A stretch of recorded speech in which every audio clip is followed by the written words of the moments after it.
if you ever have problem saying to somebody, what does the women's division have to offer? What can tag team wrestling really do? I hope you record this episode of NXT tonight and just keep it on a shelf somewhere. Neither one was the one I wanted to win tonight, and that didn't hurt the show for me. Great fucking show. Let's get started. There's gonna be a fight tonight!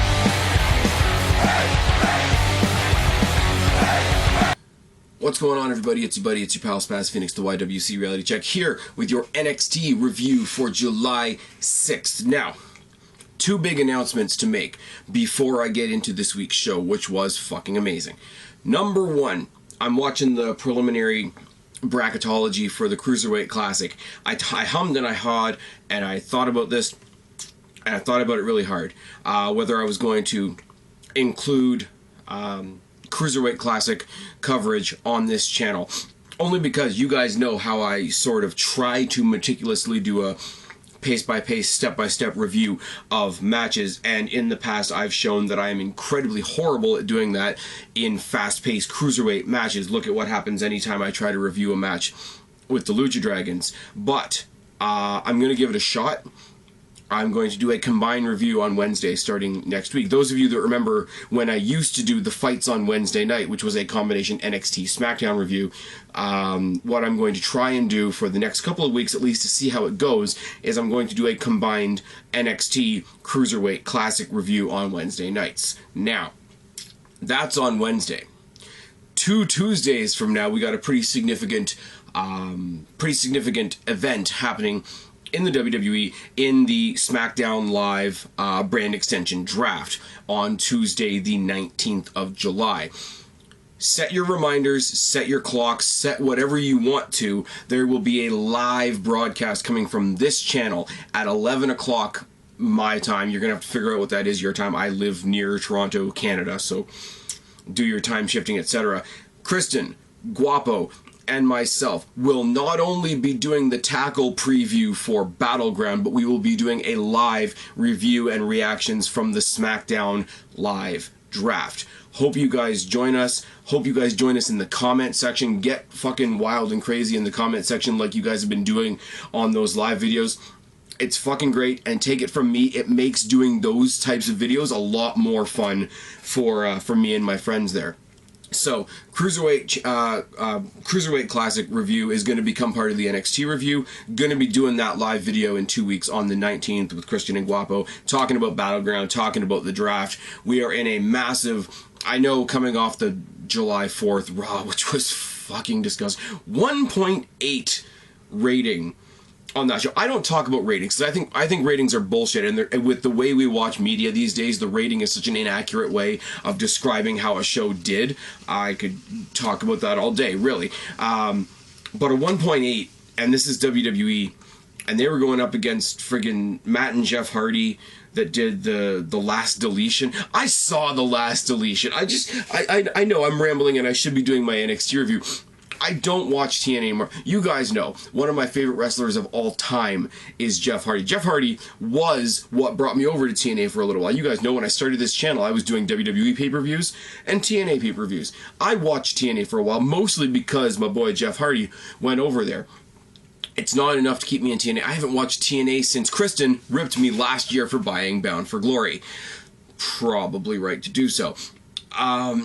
But I've heard of all this crazy weird-ass shit that they're doing with the Hardy Boys and Matt Hardy basically looking like Sweeney Todd fucked Bray Wyatt, and it's terrible. And I heard, again, I'm gonna plug the Taz show. Even, hey, because I'm a loser, I got the Taz show gimmick clubhouse hat and everything going on. But I heard Mike Johnson from the PWI Insider talking about this match, and it really, I know everybody wants to laugh at TNA, and I join you, and I know a lot of people don't like the Hardy Boys. I'm cool with that. I'm not saying this in a positive or negative way.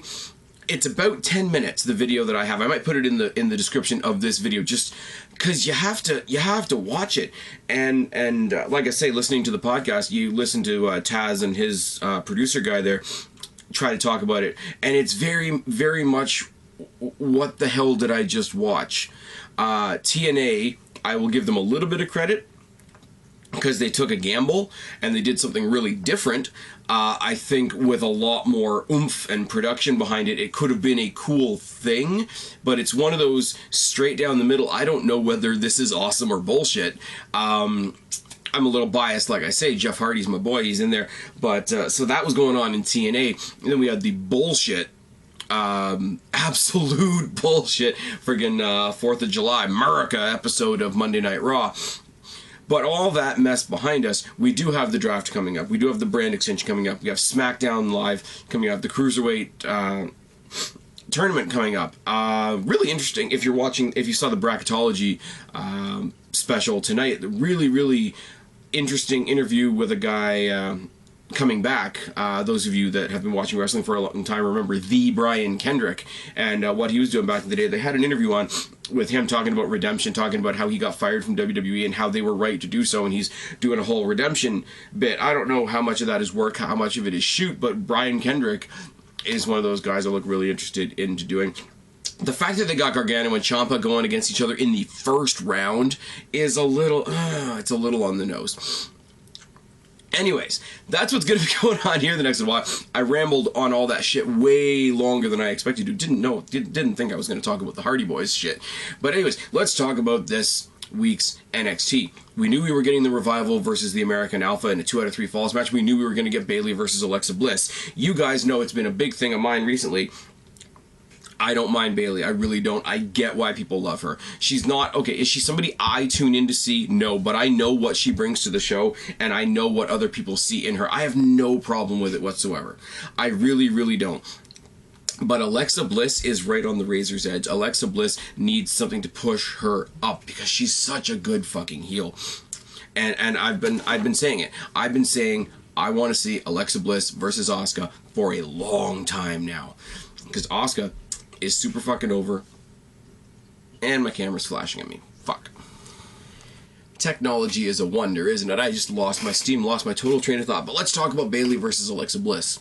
Bayley versus Alexa Bliss opened the show. No talking segments, no authority on NXT. So we start off with Bayley versus Alexa Bliss right away. Collar and elbow tie-up and a snack mare and a back elbow by Bayley. Gut shot by Bliss and a hangman. Bayley eats the turnbuckle, mud hole by Alexa Bliss. Seated cravat by Bliss, and she turns it into a takedown, which is really nice. Bliss chokes on the second rope and Bayley eats the mat hard. Brings her up from the choke, throws her face into the mat more than once. Buckle bomb, corner splash, and a running knee by Bayley. The buckle bomb by Bayley is fucking great, isn't it? Not something I expected. She's not the skinniest person in the world. I say that just to mean she's got more muscle to her than some of the girls do. A lot of the girls look a lot leaner, like Alexa Bliss, like somebody like a Sasha Banks. You wouldn't see as particularly being power people. When she did the buckle bomb here, and then the corner splash, and then the running knee, and then she did it in various corners as we went around.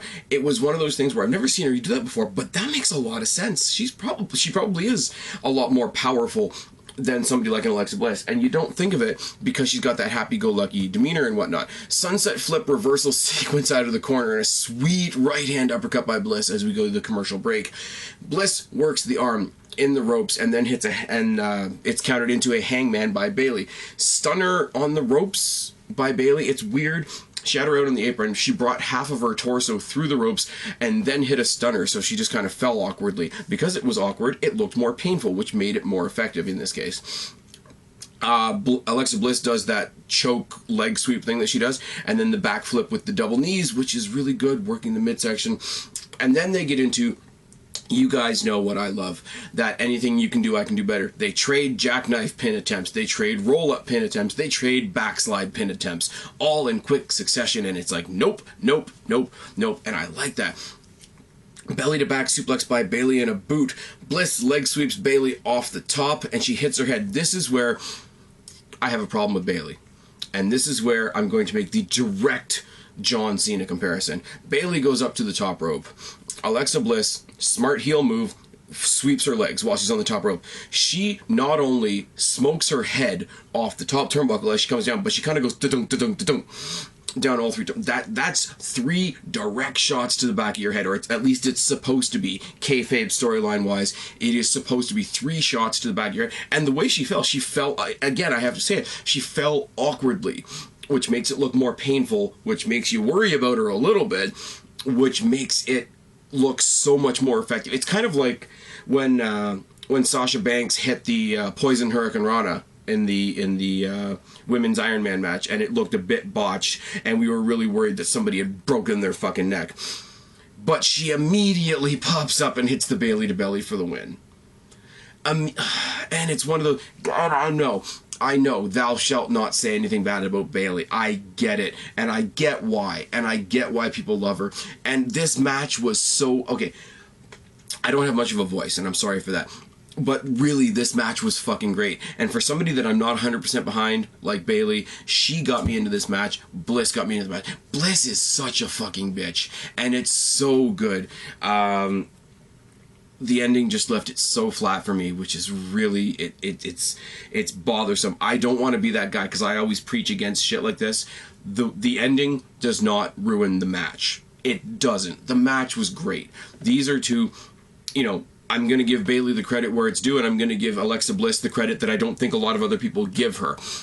This was fantastic. With Becky and Charlotte and Sasha and Paige all on the main roster, and Asuka not involved in this show, these are your next 2 women in line for the NXT women's division. Bayley cuts a very, very John Cena promo after about how I got knocked down, but I got knocked back up, but I got knocked down, and I got back up, and I'm gonna go for my championship eventually. This is another thing I don't get. She knows she has a rematch clause against Asuka. She doesn't have to earn that. She already has it. But I'm going to be the trooper, and I'm going to face everybody else. And then she gets a stare down from Nia Jax. And they just kind of, not even microphone, just to each other, they kind of yell at each other that they're going to fight again. Now, I said this on Twitter, and I'll say it again here. I don't give a single Tinkerbell fuck about Bayley versus Nia Jax. I struggle to give Bayley the benefit of the doubt. Nia Jax sucks balls for money. At some point, before they go up to the main roster, if NXT does not give us a proper takeover match between Alexa Bliss and Asuka, then they are not worth half the credit we've been giving them up until this point. That is a bold statement, I'm aware. I'm aware of the weight behind it, but I 100% believe that. It's there. Asuka is universally loved, like Bayley, except in a more aggressive, realistic fashion for combat sports. Alexa Bliss, I'll say it again, is the best heel you have on NXT. Bar none, male or female. And that's a fact. Because, yeah, you have Samoa Joe, but people like Samoa Joe. And you have, you know, guys like the... I was going to say the Samoan SWAT team, but that's not who it is. The Authors of Pain, who are big, bad, nasty guys, but nobody knows who they are and nobody really gives a shit. They care more about their manager. Alexa Bliss is the best heel you have on the show. If you don't put her in a proper title feud soon, you're a fucking moron. We go to the back where the Revival talk some shit about American Alpha, and they're kind of lackluster on the mic, so that's that. We see a video package for TM61, which is exciting, but they're not on the show tonight. We see a promo for the Cruiserweight Classic, which starts next week. They were promoting the bracketology thing that was happening tonight, which I just finished watching. Blake and Murphy versus the Hype Bros. I almost got mad at this. I really did, because they've broken up and gotten back together and broken up and gotten back together so many times. Blake and Murphy, I don't care.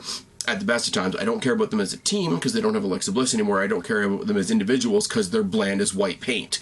And they're taking on the Hype Bros. And I was really nervous that the Hype Bros were going to get lost in the shuffle because, much like Breezango on the main roster, I think the Hype Bros could be a good team if they were repackaged slightly.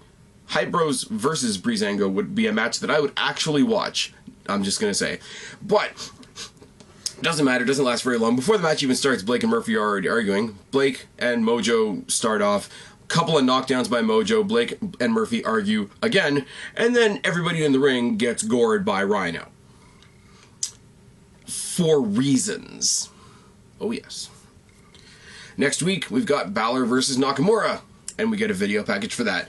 American Alpha talks some babyface shit about their opponents tonight in the Revival. And... it's pretty cheesy too. They do the Ready, Willing, and Gable thing with the towel gimmick there, and it's all good.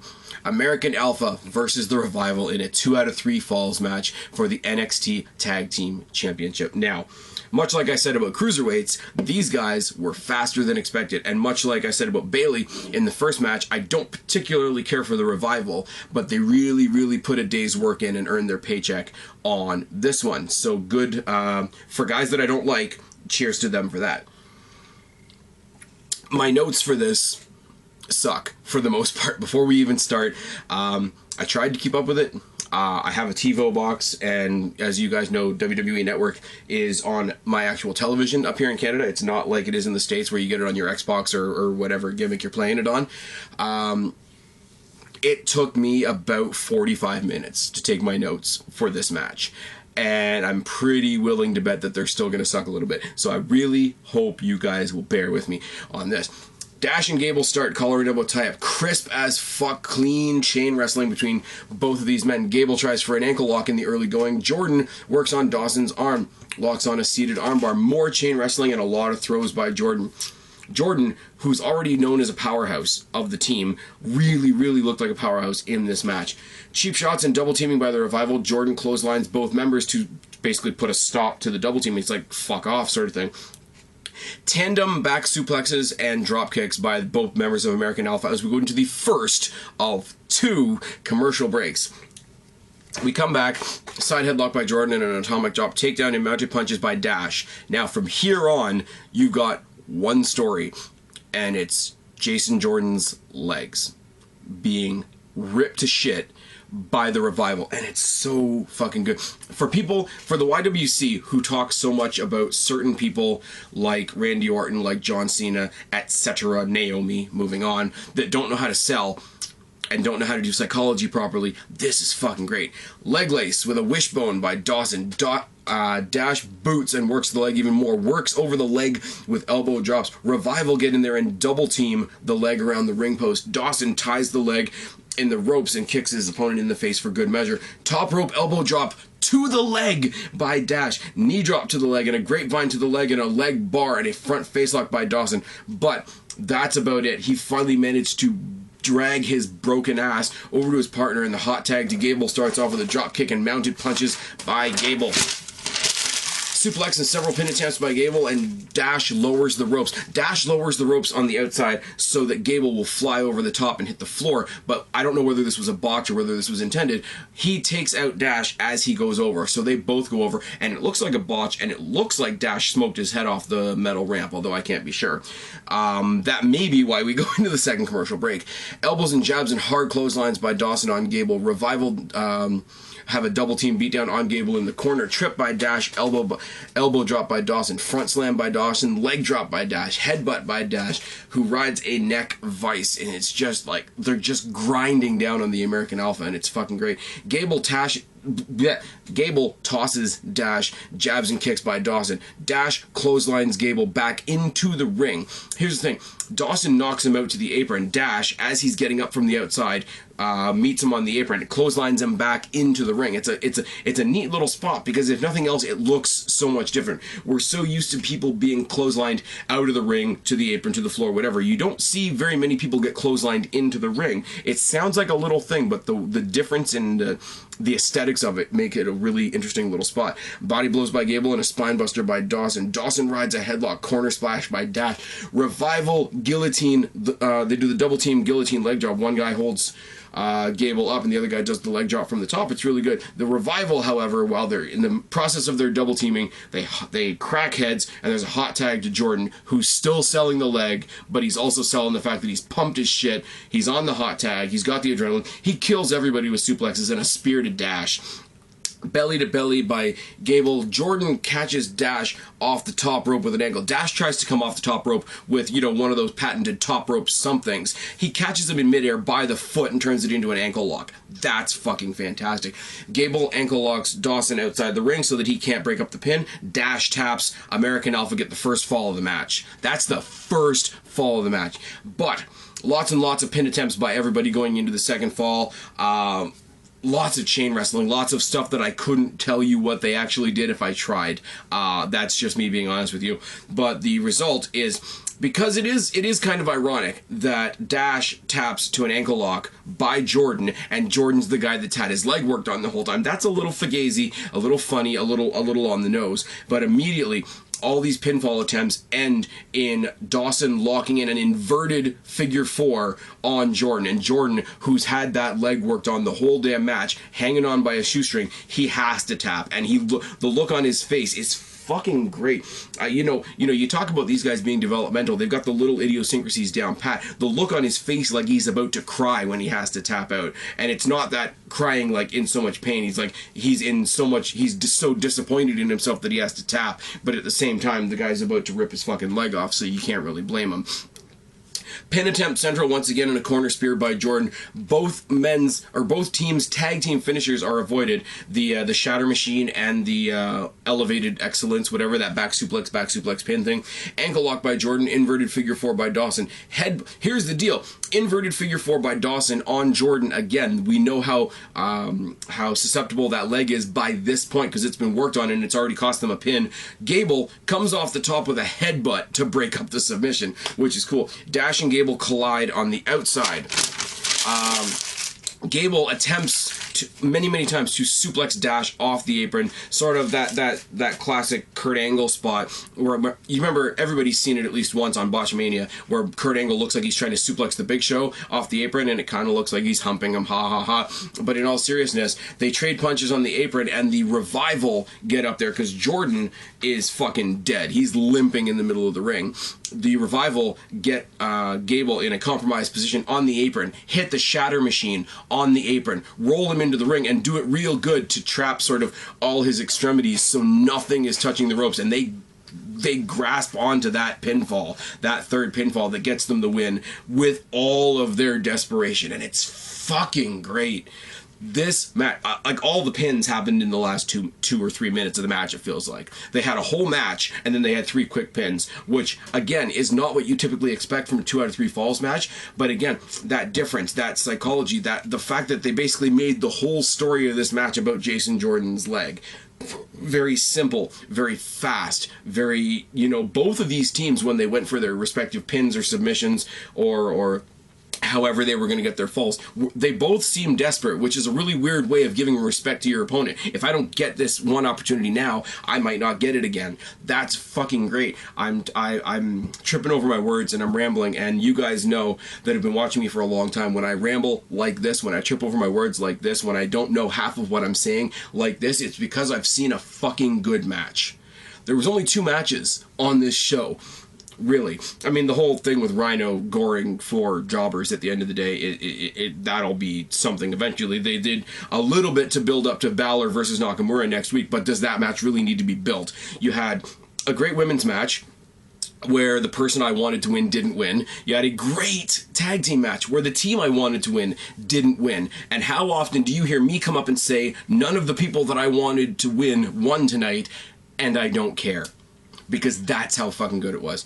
You had 2 matches, not much talking, a few video packages here and there to hype up other stuff, 1 sort of filler bullshit segment, which I can forgive. The show was fucking great. I cannot wait till next week when we start doing the Cruiserweight Classic. I cannot wait for 2 weeks from now when we talk about the draft, when we talk about Battleground, when we talk about all the good shit that's going on in WWE, and we run as far away as we possibly fucking can from that god-awful Monday Night Raw on July 4th. America! I've been Spaz, your YWC Reality Check. Subscribe up there, talk down there, start a conversation, keep all these conversations going. Don't be a stranger. I'll talk to each and every last one of you later, but for right now, I'm tagging out. Bye, guys. Like me, don't apologize. They can't hold you down. You were born to rise. It's our time now to come out. If you're a freak like me.